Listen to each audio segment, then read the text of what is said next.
Buenas noches, estimados estudiantes. ¿Me confirman el audio, por favor? Buenas noches, profesora. Buenas noches. Buenas noches, profesora. Buenas noches. Se escucha bien y observan mi pantalla, ¿verdad? Sí, profesora. Sí, profesora. Muy bien. Sí, si en el transcurso no me escuchan bien, ¿sí? Buenas noches, profesora. Me informan o me lo escriben para yo poder mejorar la red. ¿Sí, chicos? Muy bien. A ver, chicos, vamos a desarrollar un tema muy importante que es referente, ¿sí? A la rama del área de comunicación, ¿no? Que es la literatura. Estamos desarrollando lo que es la literatura universal, ¿no?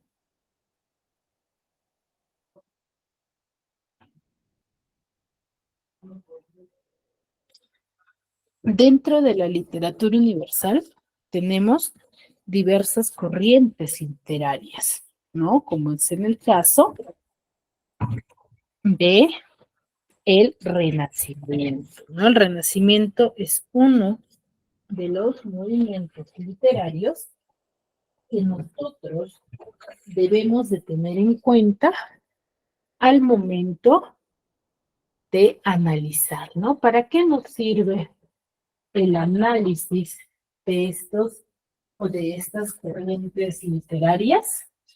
A nosotros nos sirve para poder identificar y analizar, ¿sí? Los diferentes textos literarios, ¿no? Si bien es cierto, vamos a hablar sobre textos literarios de diferente temática, ¿no?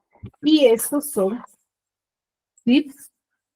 Pertenecientes a un movimiento literario, ¿no? Que va a poseer una característica diferente o distinta a otra, ¿ya? Y es importante que nosotros las debemos de diferenciar, ¿sí? Debemos de diferenciarlas, ¿ya? Muy bien. A ver, el día de hoy vamos a desarrollar lo que es el renacimiento, ¿ya? El Renacimiento es uno de los movimientos literarios muy importantes, más que todo por el enfoque de su temática, ¿ya? Entonces, por ejemplo, para poder iniciar, ¿qué es lo que observan, sí? ¿Qué es lo que observan en la imagen que les estoy mostrando? ¿Qué es lo que observamos? A ver.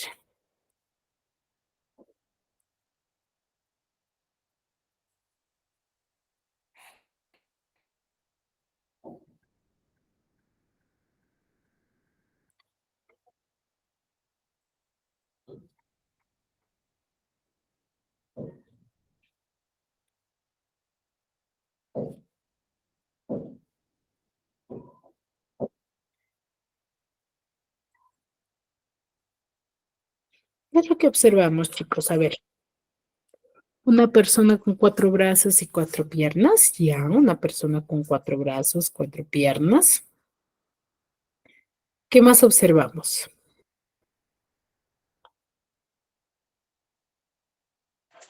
La persona en movimiento. ¿Cómo? Una persona en movimiento. Una persona en movimiento. Ya, muy bien, Richard. ¿Será todo?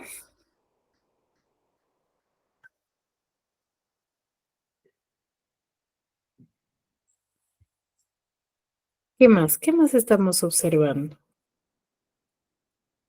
¿Solo ello observamos?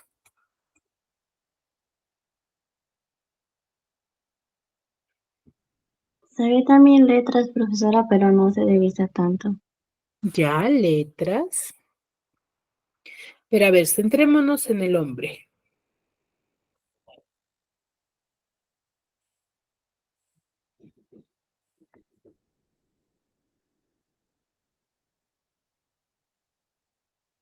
¿Solo ello observamos?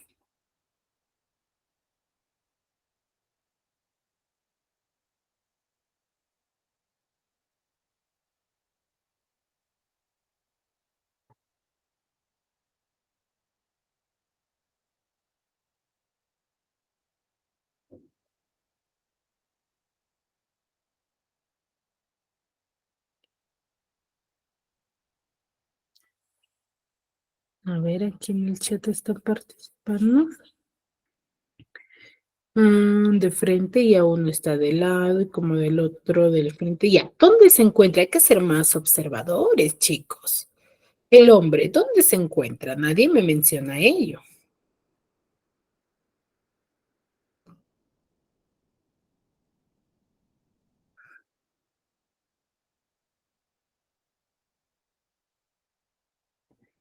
En el medio. ¿En el medio de qué?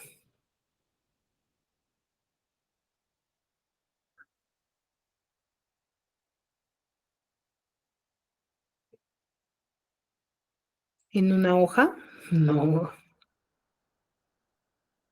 Obviamente va a estar en una hoja, pero ¿en qué? Exacto, del círculo y del cuadro. Ya, obviamente que va a estar en una hoja para que ustedes lo observen, chicos. Pero lo que quería que observen es que dónde se encuentra el hombre. En un círculo, ¿no? El cual, ¿qué podemos interpretar de esta imagen? ¿Qué podemos deducir? ¿Qué puedo yo mencionar en base a que el hombre se encuentra, ¿sí? Se encuentra en medio de un círculo. ¿Qué puedo yo determinar en base a ello? ¿Qué puedo decir?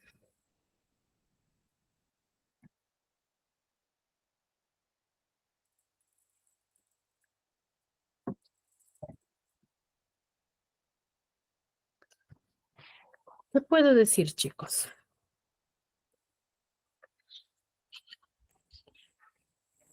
Sobre cómo se encuentra el hombre. ¿Qué me quedará decir? ¿De qué, en qué se enfocará el renacimiento? Ya que Una alegría. observamos que el hombre se encuentra, ¿sí? En medio de un círculo y de un cuadrado. ¿Qué puedo yo manifestar o decir referente a dicha característica?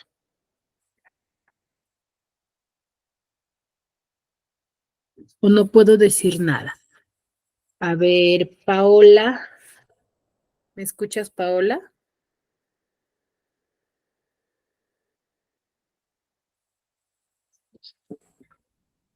Paola, Sí, buenas tardes. buenas tardes, Paola. Paola, ¿qué me puedes decir referente a qué, de qué crees que trate la literatura renacentista? Según la Mm, imagen, ¿qué puedes interpretar? Bueno, una persona, como sería como el nacimiento, como, a ver, mm, ¿El nacimiento de como qué? si tuviera una vida, pero mm, que vuelve a nacer de nuevo, o sea, como si tuviera dos vidas o algo así por el estilo. Ya, ¿por qué deduces ello? ¿Qué parte de la imagen o qué es lo que te da a entender ello? Porque hay alguien en el centro y ¿Ya? también esa misma persona es como si estuviera, en dos posiciones, o sea, parado bien firme y al mismo tiempo como abierto las piernas, así, y sus brazos también tiene otro movimiento, como que fuera un poco más arriba, o el que está, de frente. Muy bien, excelente, claro. A ver, muy bien tu análisis, Paola. A ver, ¿en qué nos enfocamos? El Renacimiento se va a enfocar, ¿sí? Si bien es cierto, vemos la imagen y vamos a poder determinar de que el Renacimiento se enfoque, ¿sí? En el hombre. El centro de atención y de análisis va a ser el hombre. ¿Ya? Entonces va a girar la temática en base al hombre.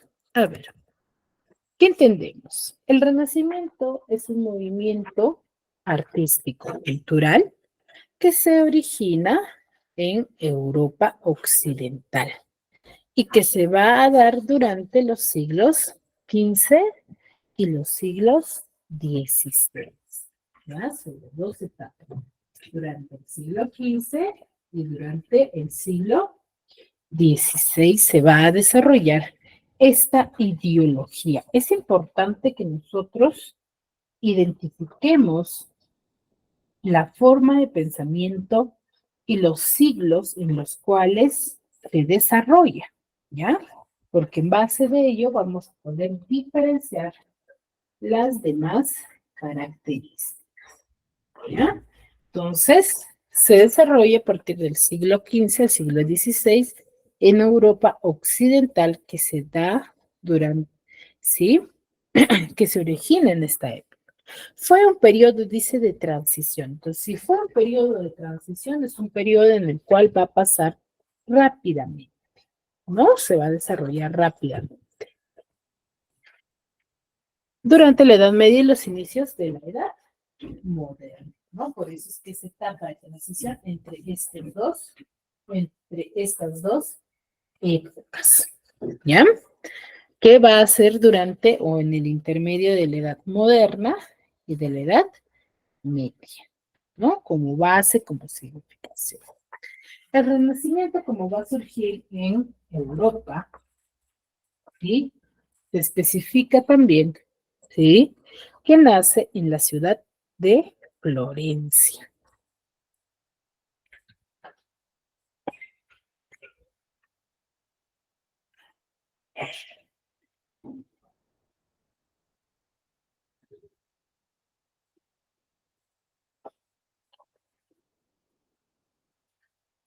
¿Sí? Va a nacer específicamente en la ciudad de Florencia. ¿Dónde queda? En Italia, ¿ya? ¿Fruto de qué? Fruto del humanismo, el cual va a estar determinado por una nueva concepción del hombre. ¿Qué quiere decir? Una nueva vista sobre el hombre, ¿no? Una nueva forma de analizar o de ver al hombre, ¿sí? Y una nueva concepción del hombre y del mundo, donde la sustitución del teocentrismo medieval por el antropocentrismo. Entonces, ¿qué quiere decir? Que lo divino o las creencias va a ser la base, pero debido al Renacimiento, ya esta forma o esta ideología va a cambiar. Ya no va a ser el centro de atención las divinidades, sino va a ser el hombre, ¿no? El antropocentrismo, ¿sí? Va a ser el centro de atención.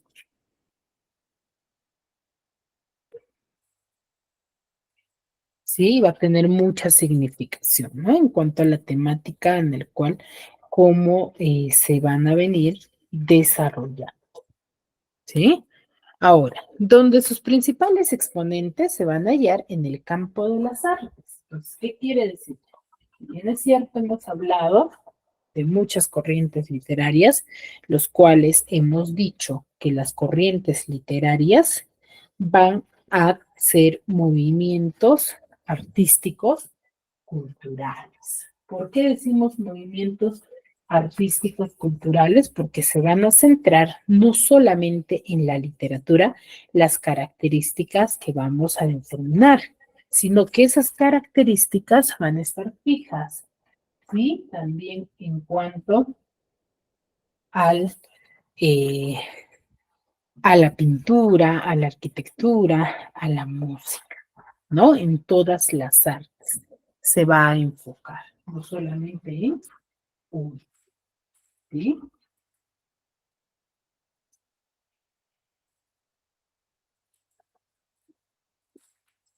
¿Me dejo entender?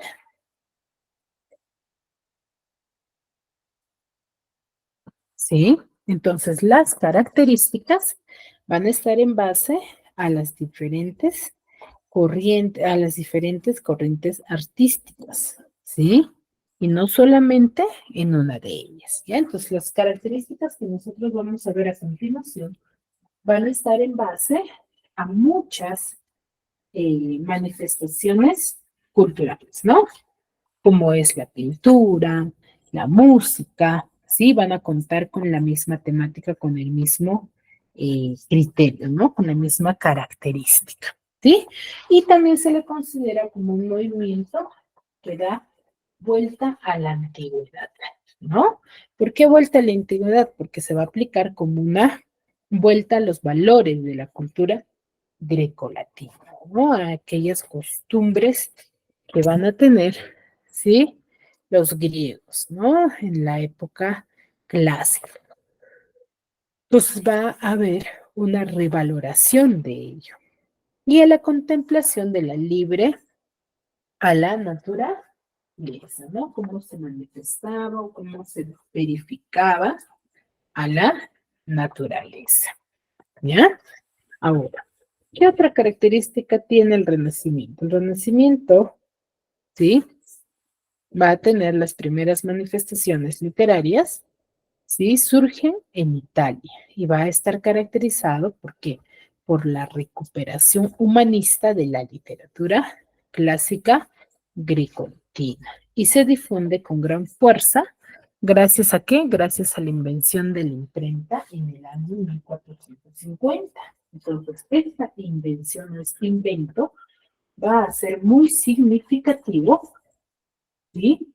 Durante esta época, porque gracias a la imprenta se va a poder difundir con mayor, ¿sí? Realce, con mayor importancia, ¿sí? Durante mucho tiempo, ¿no? Entonces, si bien es cierto, por ejemplo, en la literatura clásica, la difusión sí va a ser más que todo por los aedos y los rapsodas, y van a ser más orales que escritos.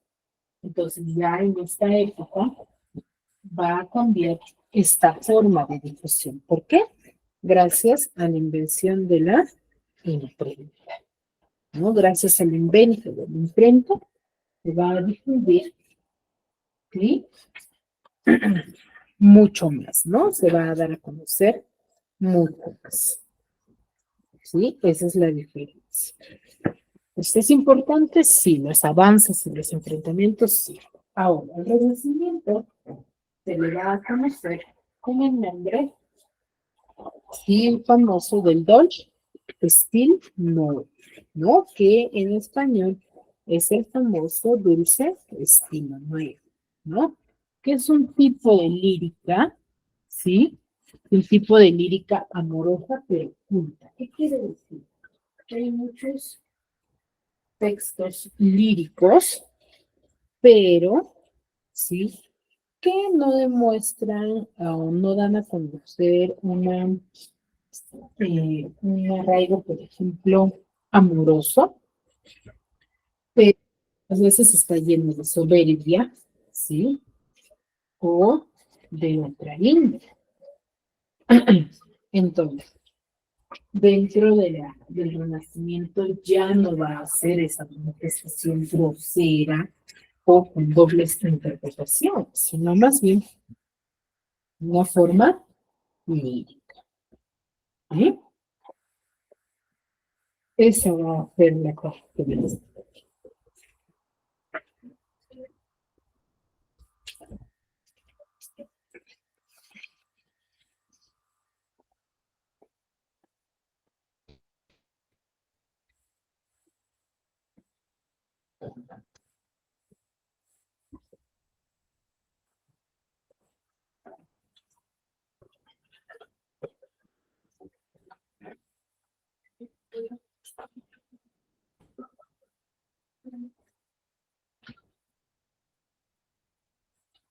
¿Me dejo entender, chicos?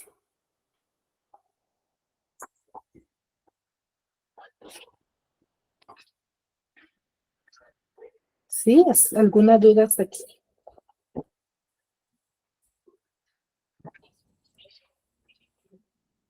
¿Alguna duda, alguna consulta?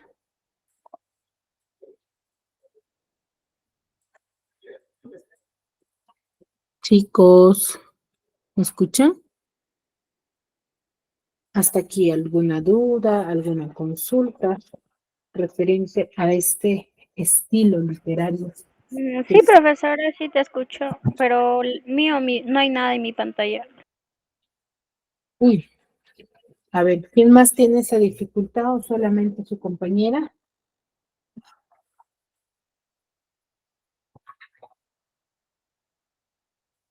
A ver, ¿quién más me puede mencionar? Pueden activar su audio e indicarme si tienen esa dificultad, chicos. ¿Todos o solamente su compañera?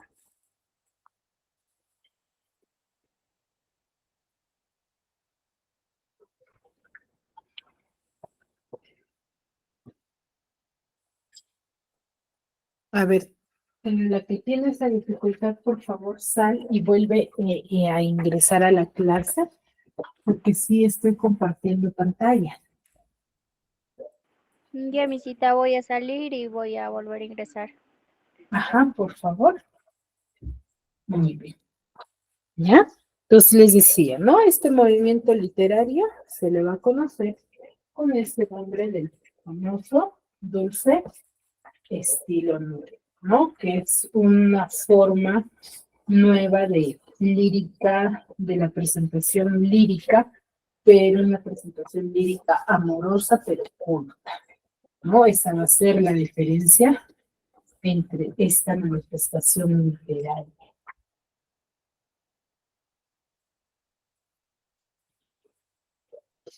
¿Sí? Muy bien. Entonces, aquí vamos a Sí, mi tener, cita, perdón, disculpe, ya volví ya a ingresar y sí, la pantalla está normal. ya, muy bien, debe ser largo. Cuando tienen esa dificultad, traten de hacer ello, ¿sí? Para que no tengan inconvenientes, ¿sí? Muy bien. Entonces, ese es el famoso dulce estilo nuevo, donde en esta época se va a desarrollar con diversos autores, ¿no? Con, por ejemplo, Guido Guinizelli, Guido Gavalgani y Sino de Pistorio, ¿no? Que son los más resaltantes de esta época. ¿Qué características tiene esta forma literaria que se va a dar a conocer? ¿Qué características? Primero, va a tener una sinceridad en cuanto a la expresión literaria, ¿no? A la expresión lírica que se presenta en esta época, ¿no? Pero esa presentación lírica, ¿dónde se va a ver manifestado? En en el sentimiento, ¿no? En el sentimiento que se conoce del hombre, ¿no? Entonces, va a tener arraigo en este movimiento, ¿no? En este movimiento literario. También se le va a conocer, a terminar con el locus amoris, ¿no? Que es un término literario que se va a referir a un lugar idealizado, ¿ya? ¿Qué quiere decir? Ideal, ¿no? Fructífero, donde se va a dar a conocer otra forma de literatura donde el hombre se va a sentir seguro para dar a conocer sus sentimientos. ¿Sí? Entonces es un término literario que se refiere a un lugar idealizado que representa, ¿qué cosa? Representa seguridad o de tranquilidad, ¿no? Que es un terreno bello y fantasioso. ¿Sí? Bello y fantasioso durante esta época. ¿Sí? Ahora, al mismo tiempo que va a presentar, ¿sí?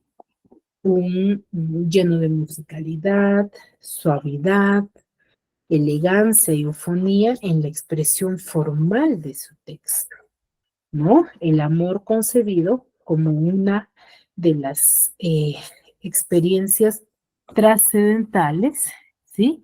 Que va a poner en contacto al enamorado con la sabiduría, pero no solamente con la sabiduría, sino con la felicidad y lo divino. Para los renacentistas, un ser, sí, que esté enamorado, no solamente va a tener como base, ¿sí?, el amor, sino también al sentimiento de la razón, ¿no? Que sea racional, pensante, mejor dicho, ¿no? Un hombre pensante. En ello se va a basar, ¿no? Y la mujer para los renacentistas va a ser un ser angelical, ¿no? De naturaleza celestial, para la cual se interpreta como la musa de inspiración, ¿no? De muchos de los autores, ¿sí? Que va a ser la inspiración, ¿no? Se van a inspirar en la mujer, en lo que sentían por una mujer para sus textos, ¿no? Dentro de sus textos lo van a mostrar, ¿sí? Como la salvación ante las diferentes caídas que puede presentar el hombre, ¿no? Esa va a ser la diferencia, ¿ya?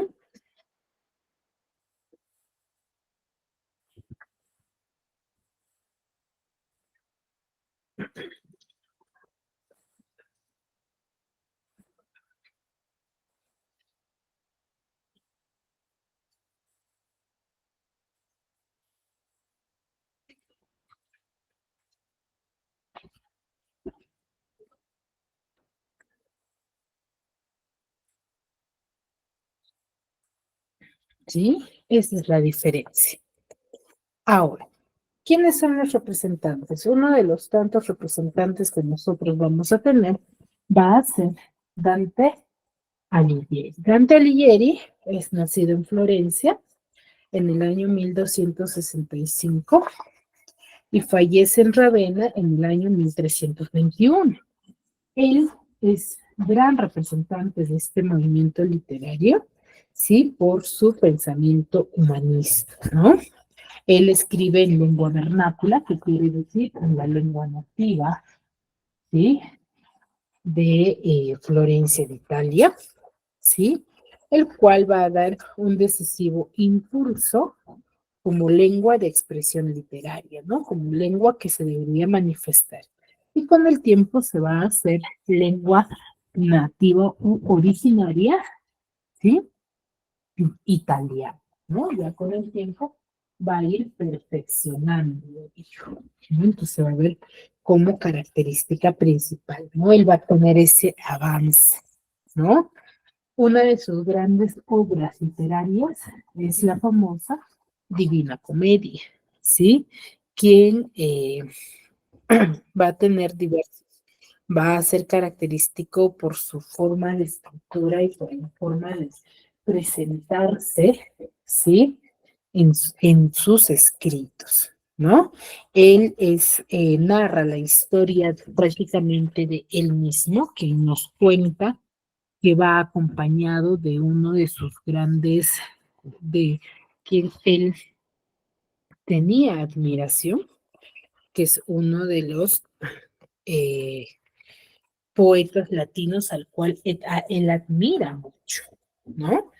El cual junto a él va a recorrer el infierno, el purgatorio, hasta que Dante llegue a ser acompañado por Beatriz, ¿no? Hasta ese lapso le va a acompañar el poeta latino Virgilio, ¿no? Entonces pasa por estas etapas hasta llegar a su musa, ¿no? Que era Beatriz, ¿no? El texto está con bastante recargo, destacada por energía expresiva, ¿no? El desgarro emocional y la originalidad que presenta cada una de sus imágenes al momento de expresarse, ¿no? Y más que todo por la forma en cual se narra la historia, ¿no? Entonces va a tener mucho realce y mucha significación, ¿no? El tema central de este texto literario va a ser, ¿sí?, el destino trascendente y la reflexión acerca del alma humana, ¿no? Va a trascender, pues.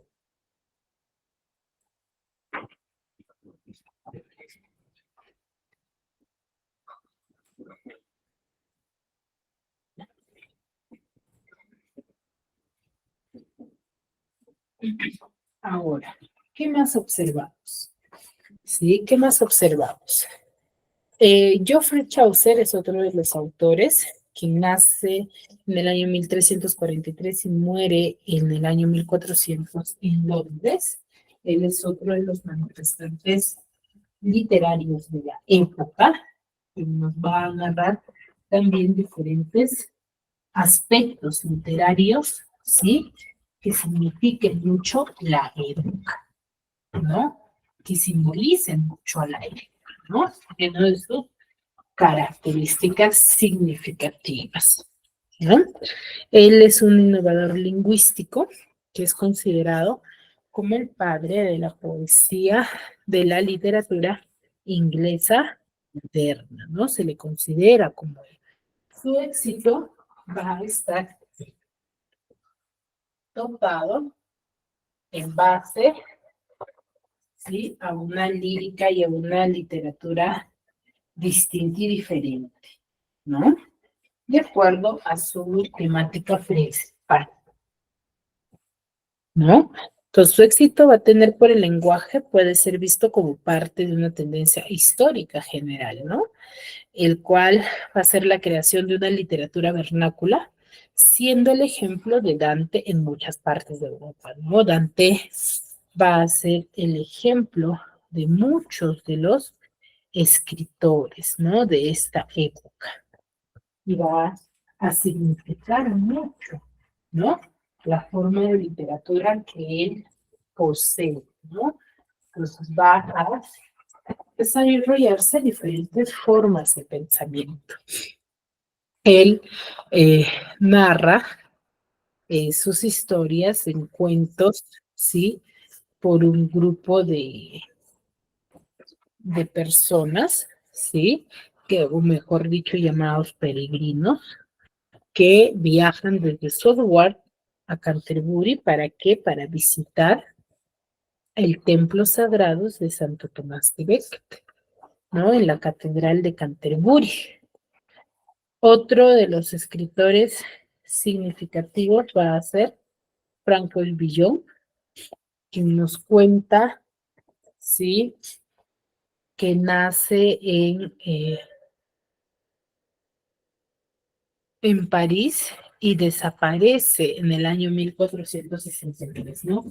Esta desaparición que él va a sufrir va a ser narrado y contado en su texto también, ¿no? Parte de su historia se narra en ello, ¿no?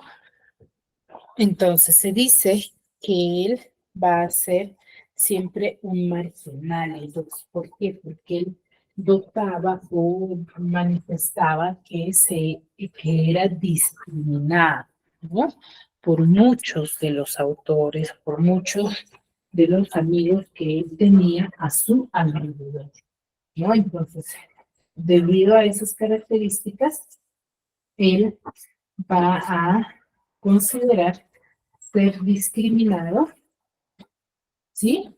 Y por eso es que se le considera, ¿sí?, uno de los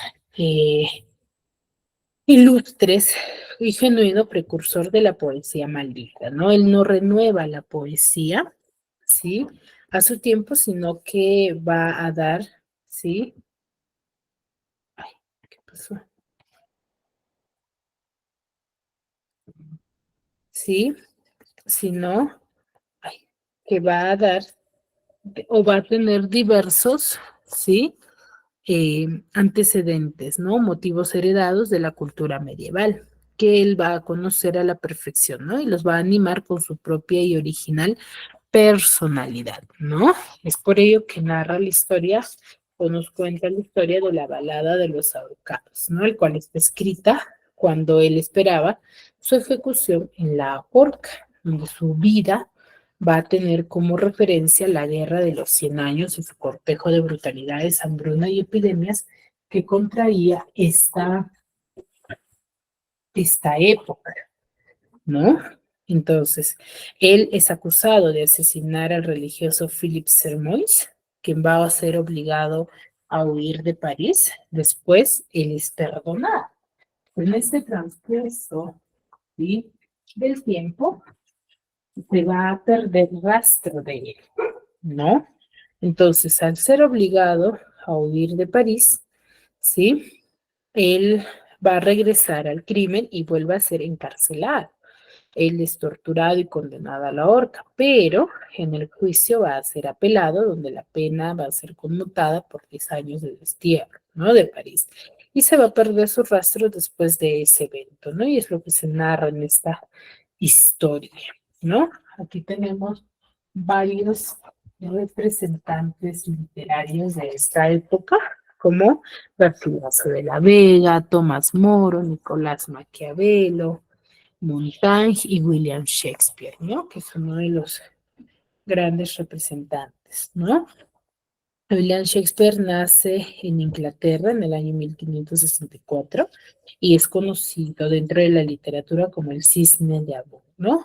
Es padre del teatro inglés, donde es el género que más resalta durante esta época va a ser, ¿sí?, el género dramático, ¿no? Donde muestra el teatro en el teatro. A ver, vamos a ver un pequeño resumen. Lector, ¿estás listo para descubrir el maravilloso mundo de la literatura en solo 5 minutos? Bueno, si te gusta este video, dale manito arriba y compártelo.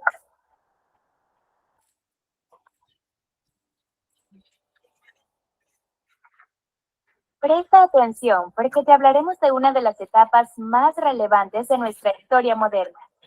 Sí, el Renacimiento marcó el inicio de la modernidad y la literatura tuvo un gran auge debido a que coincidieron varios elementos importantes que mencionaremos en los próximos minutos.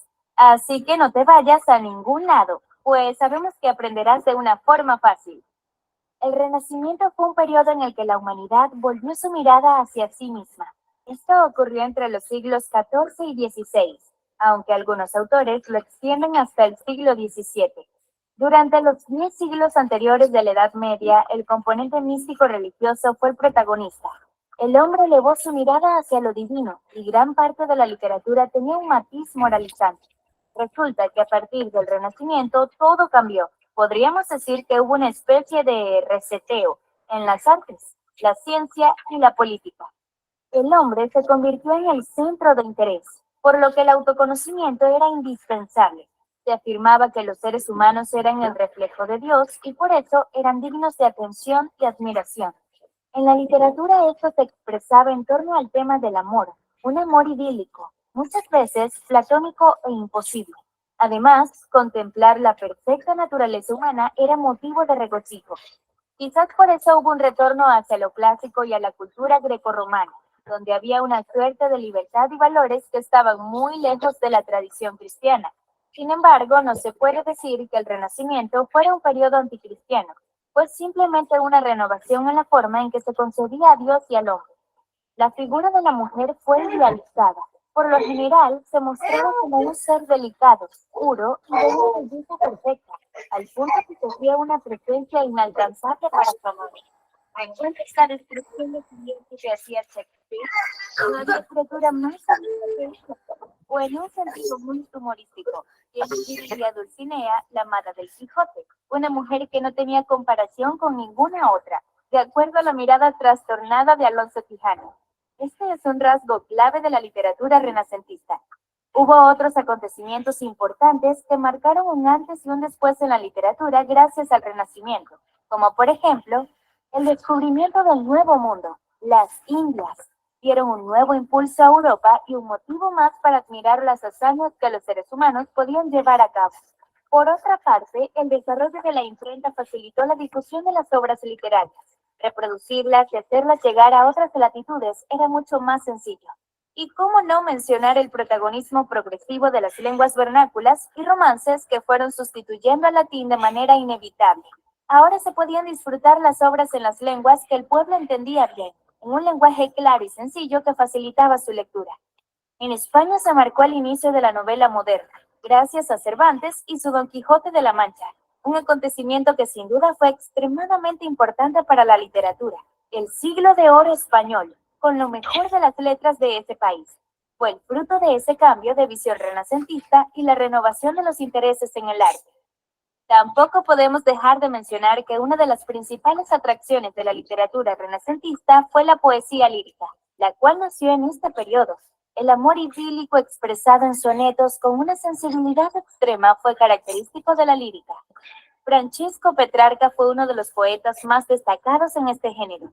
Otros que también fueron protagonistas de esta etapa fueron Dante Alighieri, Nicolás Maquiavelo, Martín Lutero, Erasmo de Rotterdam, Garcilaso de la Vega y, por supuesto, William Shakespeare y Miguel de Cervantes. Increíble la conjunción de todos estos elementos que hemos mencionado. ¿Casualidad? En todo caso, es curioso que la historia siempre genera los cambios necesarios para el avance en las ideas, aunque eso sí, a veces para bien, otras para mal. ¿Y tú? ¿Ya te pusiste al día con tus lecturas de obras renacentistas? Esperamos que este breve recorrido te haya inspirado para comenzar. Si te gustó esta información, muy bien, vamos a... Muy bien, chicos. Entonces, grandes representantes va a haber dentro de la literatura renacentista, ¿no? Donde el amor se va a presentar como un amor cortés, pero a la vez no solamente se va a enfatizar en el sentimiento, ¿no? En el amor, sino también, ¿sí? En el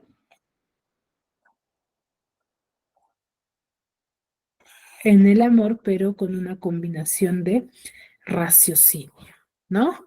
Una de las grandes obras va a ser Romeo y Julieta, quien nos narra y nos presenta a un amor puro, ¿no? Un amor cortés, ¿no?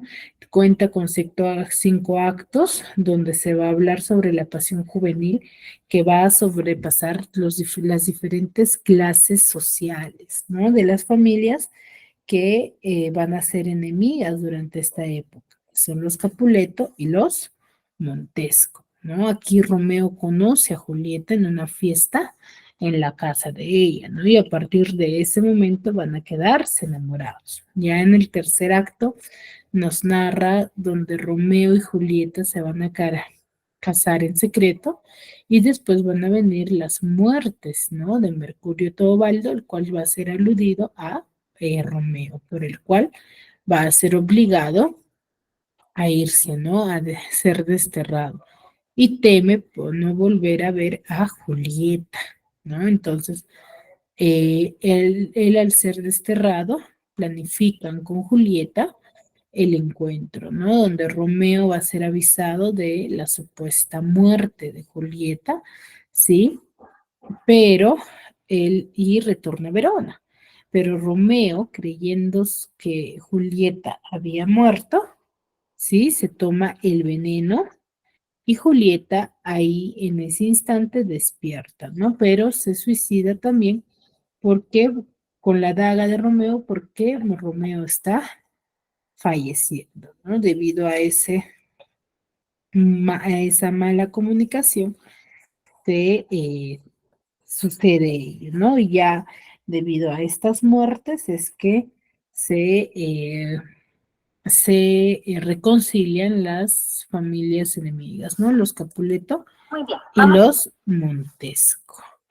¿Ya? A ver, vamos a observar el siguiente video.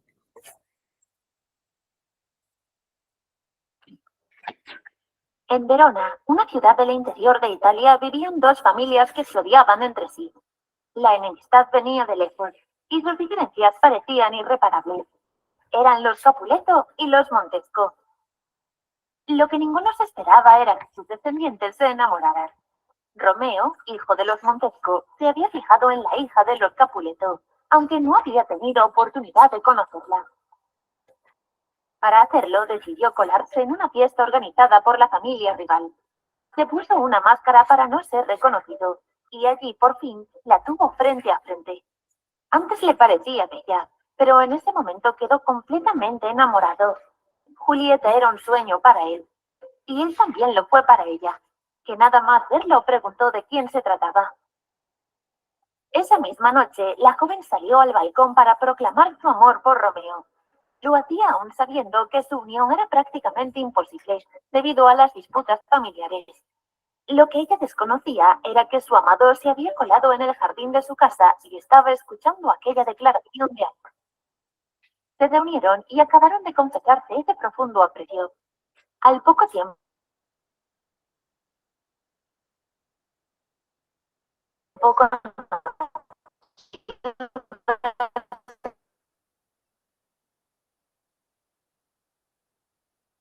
Fray Lorenzo, un cura amigo de Romeo, se casaron a escondidas. Él anteriormente había rechazado cualquier enfrentamiento, pero cuando su hijo mayor se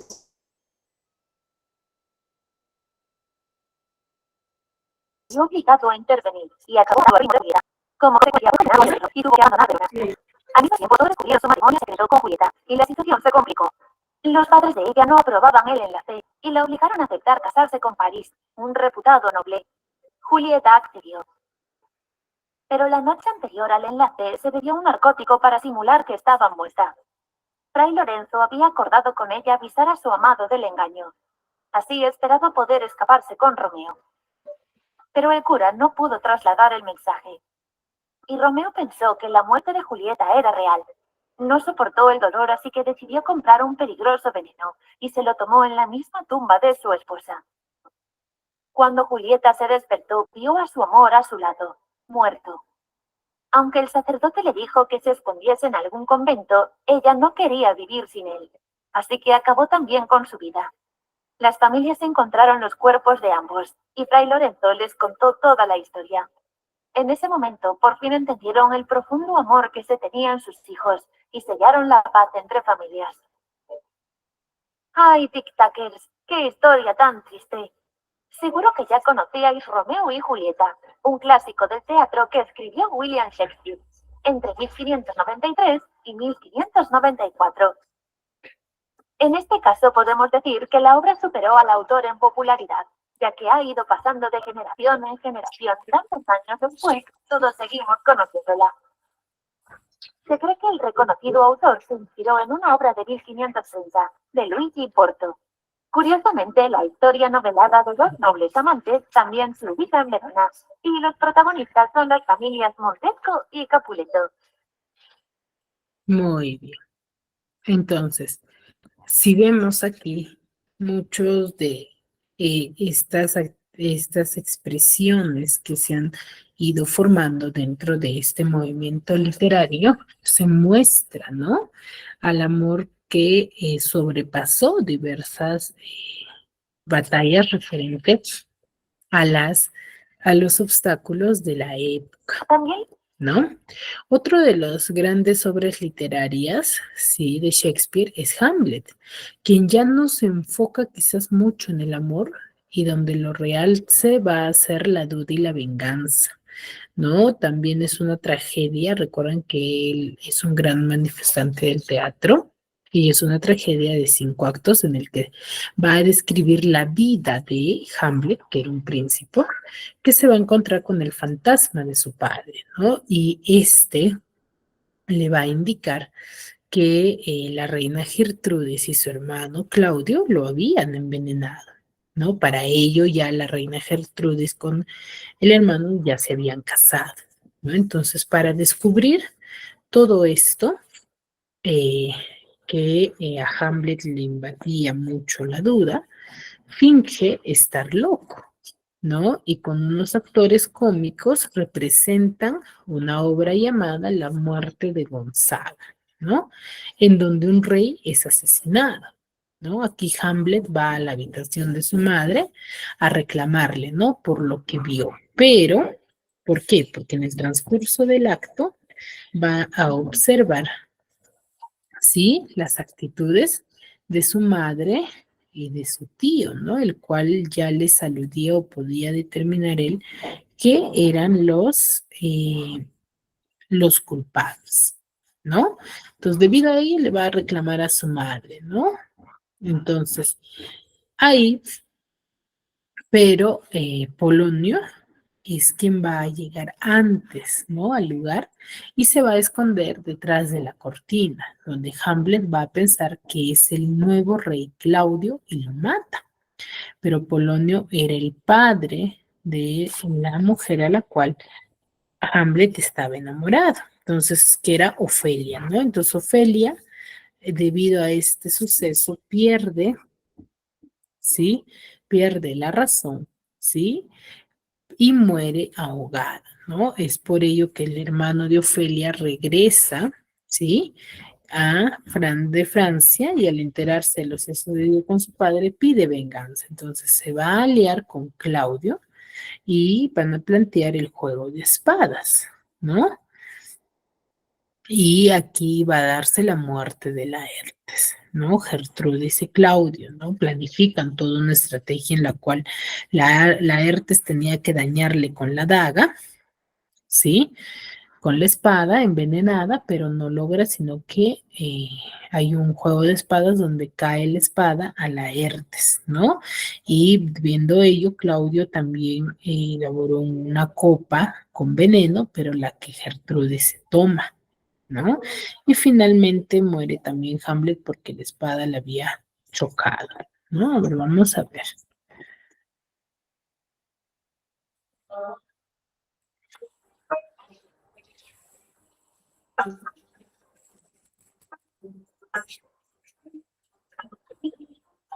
Elsinor, Dinamarca, siglo XIV o XV.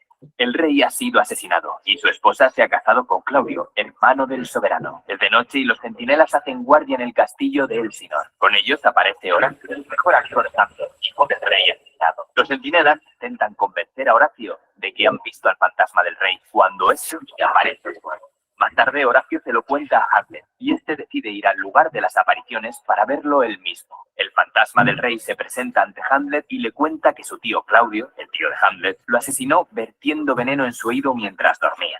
Por último, pide a su hijo que vengue su asesinato. Tras el encuentro, el príncipe duda si ha sido real. A su vez, Polonio, el chambelán, y su hijo Laertes prohíben a Ofelia su relación con Hamlet, ya que este es el príncipe y no debe estar con la joven. Esta obedece. Mientras, en el palacio se siente la preocupación por la invasión de Noruega liderada por Fortinbras. Además, el rey y la reina están intranquilos por el comportamiento de Hamlet. Claudio utiliza a dos amigos de Hamlet, Rosenkrantz y Guildenstern, para que averigüen qué le ocurre al joven. Hamlet lo recibe cortésmente, pero descubre que se trata de un engaño. A Ofelia también le alarma el extraño comportamiento de Hamlet, ya que este entró en su habitación y se quedó mirándola sin decir nada. Polonio llega a la conclusión de que la causa de la locura de Hamlet es un éxtasis de amor e informa a los reyes. Después, Polonio y el rey Claudio espían a Hamlet cuando habla con Ofelia pensando que están solos. Ofelia le devuelve unas cartas que Hamlet le envió. El príncipe se pone furioso y le insiste para que se marche a vivir a un convento. Drama, vaya. A su vez, Hamlet no deja de pensar en el fantasma, por lo que decide recrear en una obra de teatro el asesinato de su padre. Toda la corte va a ver la obra, y cuando llega la escena del asesinato del rey, Claudio se inquieta y se retira del lugar abruptamente, demostrando su culpabilidad.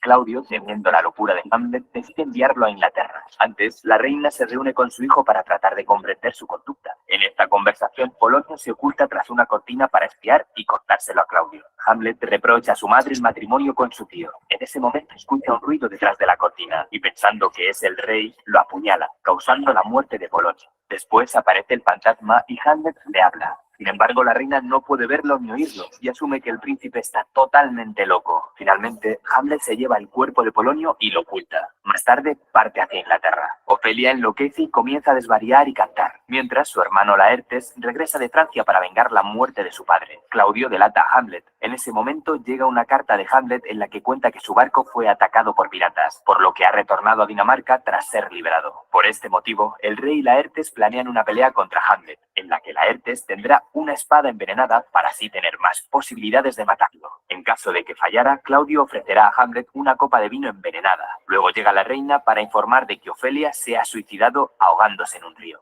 Tras el entierro de Ofelia, en el castillo, Hamlet cuenta a Horacio que encontró una carta de Claudio en la que mandaba matarle al llegar a Inglaterra, pero él la modificó pidiendo la muerte de Rosencrantz y Guildenstern. Un cortesano corta la conversación informando a Hamlet sobre el duelo con Laertes. En el duelo, Laertes hiere con su espada envenenada a Hamlet, pero este sigue luchando. Luego se intercambian las espadas y Hamlet termina hiriendo a Laertes con su propia espada envenenada. A su vez, la reina Gertrudis muere al beber por error la copa envenenada. Laertes, arrepentido, confiesa a Hamlet que la trampa del vino la ideó el rey. Hamlet, encolerizado, por fin hiere al rey y le hace beber de su propio veneno, cumpliendo la venganza que anhelaba su padre. Hamlet, antes de morir, le pide a su fiel amigo Horacio que cuente la verdad sobre lo sucedido y que declare al príncipe Fortinbras heredero del trono. Este se presenta tras la muerte de Hamlet y ofrece un funeral militar en honor a Hamlet. La traición, la venganza, el incesto y la corrupción moral son temas básicos en esta obra. ¿Qué te ha parecido? ¿Lo habías leído? Déjanos en los comentarios qué otro libro te gustaría que resumiéramos. Y si quieres ver más, mírate estos resúmenes. Ah, y suscríbete. Hasta el próximo vídeo. Muy bien, chicos. ¿Hacéis dudas, consultas referente al tema? ¿O todo claro? ¿Sí? ¿Todo claro? Claro, profesora. Muy bien. Entonces, la literatura renacentista, como vemos, se va a centrar mucho en el sentimiento, pero también en el amor. ¿Ya? Muy bien, chicos. Si no hay dudas, no hay consultas. Nos vemos la siguiente clase. Cuídense mucho.